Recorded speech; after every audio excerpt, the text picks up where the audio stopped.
In this episode, we're going to look at 4 small things to make one big improvement to your photography. AdoramaTV presents Exploring Photography with Mark Wallace, where you will learn innovative techniques on shooting a wide range of photography. Here's your host.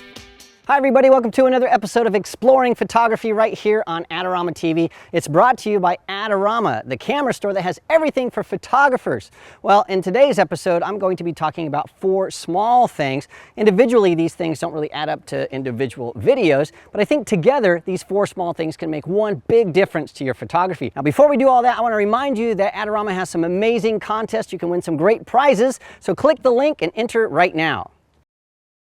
Well, I'm here at the Charles Darwin Research Station in the Galapagos Islands, and just up the trail here there are some lizards I want to take pictures of, but those lizards are a little bit squeamish, and so I want to be as quiet as possible. So I want to tell my camera to calm down a little bit. Now, you might want to do this if you're shooting maybe a wedding, maybe an event at a school or a church where you don't want your camera to make a lot of noise. So I'm only going to do 2 things. The first thing I want to do is, normally when I take a picture, when my camera focuses, there's a little beep to tell me I'm in focus, and so what I want to do is turn that off. So I can go into my menu, and one of the very first things I'm going to see here is the ability to turn the beep off. So that is done. And then secondly, when I take a picture normally, we get a really loud shutter sound, and what's happening is the shutter is opening and closing, and the sound is coming from the speed of the reset of the shutter. So what I can do here is I can change my shooting mode from single to going into single silent shooting. Now, this might be called something a little bit different for your camera, and not all cameras have this, but most newer DSLRs do, so check your user manual. But I've set mine to silent single shooting, and now when I take a picture, listen to this. It's a much, much softer sound. So now that we have our camera set up to be quiet, let's go take some pictures of lizards. Well, they're actually called Galapagos land iguanas. They're not lizards. There's one right below me right now. So I've got my camera set to silent mode. We're going to start shooting right now.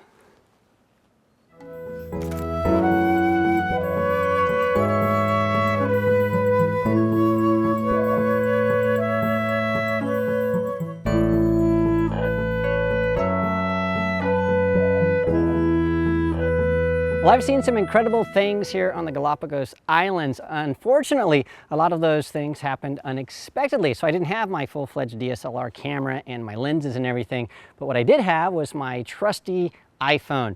Now, as my good friend Chase Jarvis says, the best camera is the one that you have with you. And so I have 3 tips for making better photos with smartphones. The first tip is very simple. Just take it with you. Take it everywhere you go, because you never know what you're going to see. In fact, I was out with friends and we were on a snorkeling trip, and we were expecting to be in the water all day, but I wanted to get pictures of us on the boat, so I brought my iPhone. And then guess what? We actually had a little hike, and on that hike we saw some blue-footed boobies that were amazing, and I was able to get some of these photos as well as some video. Well, tip number 2 is don't be afraid to use your smartphone. I know a lot of people that have iPhones and smartphones and Androids, whatever you have, and they just think, well, the camera isn't as good as my big professional camera, so I'm not going to use it as much. And that's a mistake. If you have your camera, use it, and you never know what you're going to get. So take it with you everywhere and use it as much as possible. And then the last tip is simple. Get closer.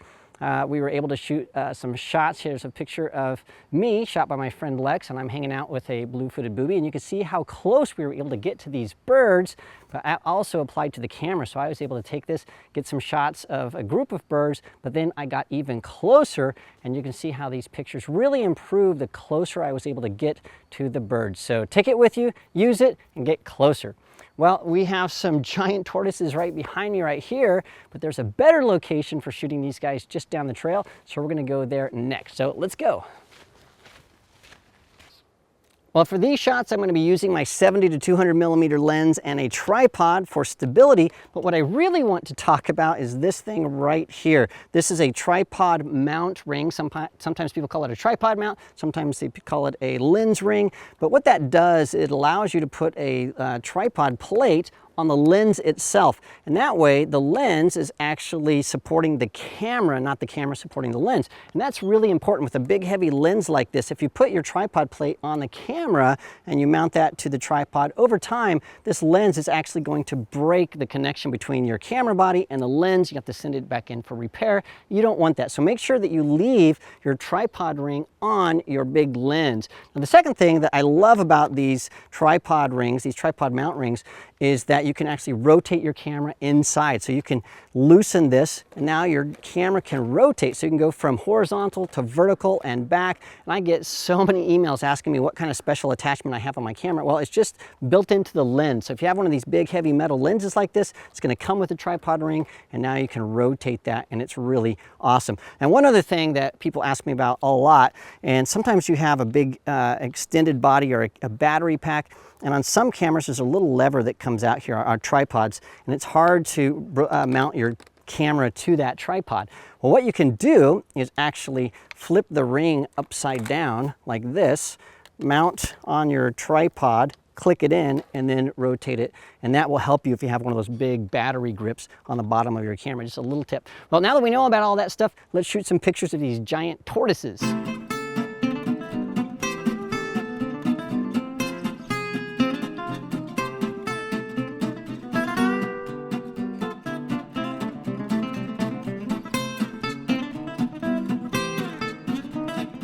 All over the Galapagos Islands, there are birds and iguanas and giant tortoises, and there's just wildlife everywhere. And I've been able to take photos of a lot of this wildlife, but sometimes a still photo just doesn't tell the entire story. You don't really know how fast those turtles are going to be moving or how fast the iguanas are crawling across the sand. And so it's great to be able to shoot video on a DSLR camera. Now, if you're brand new to shooting video on a DSLR camera, that might be a little bit scary to you, but there are 3 things that you can do to really improve the quality of your videos. The first is to always use a tripod. Any tripod is better than no tripod. That's going to stabilize your camera. Now, this tripod does not have a video head. It's got a normal ball head, but that's even better than no tripod at all. So it doesn't matter if you have a video tripod or not, always use a tripod unless you just can't.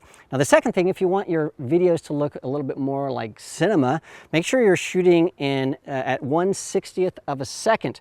I'm not going to tell you why, because I created a 5-part series all about shutter angles and shooting video on a DSLR, and it took us 5 videos to talk about all that stuff. If you're really interested in great detail, why don't you check out that series? It's on AdoramaTV. We've included a link for you, so you can click the link either in the description of this video or on the video itself, and you can check all of that out. So shoot at a 60th of a second, use a tripod, and lastly, if you're new to shooting DSLR or video on a DSLR, you might have noticed that the focus is a little bit sticky. In fact, on a lot of cameras, most of them, you can't use autofocus. You're going to have to manually focus the camera. So just put your lens in manual focus, manually focus, and then start the video. On some cameras, there is manual focus assist. On a 5D Mark III, you can push the little magnifying button right there, little magnifying glass. It's going to zoom in so you can really see what you're focusing on, and that'll help you out a lot. Make sure you check your user manual to see if your camera has some sort of help with the manual focus in video mode.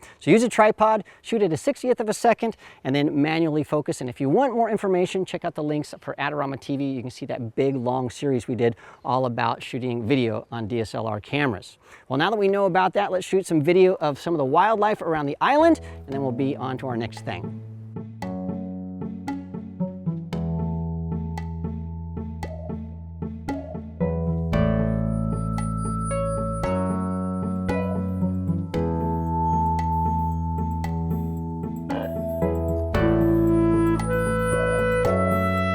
Well, that's it here at the Charles Darwin Research Center. It's been a lot of fun, and I hope these 4 small tips make one big difference in your photography. Now, don't forget you can subscribe to AdoramaTV absolutely free, so click the subscribe button so you don't miss a single thing. And also check out the Adorama Learning Center. You're going to see all kinds of articles and videos and all the stuff I talked about, specifically about shooting video on a DSLR camera, that whole series. It's at the Adorama Learning Center, so check that out. And thanks again so much for joining me, and I'll see you again next time.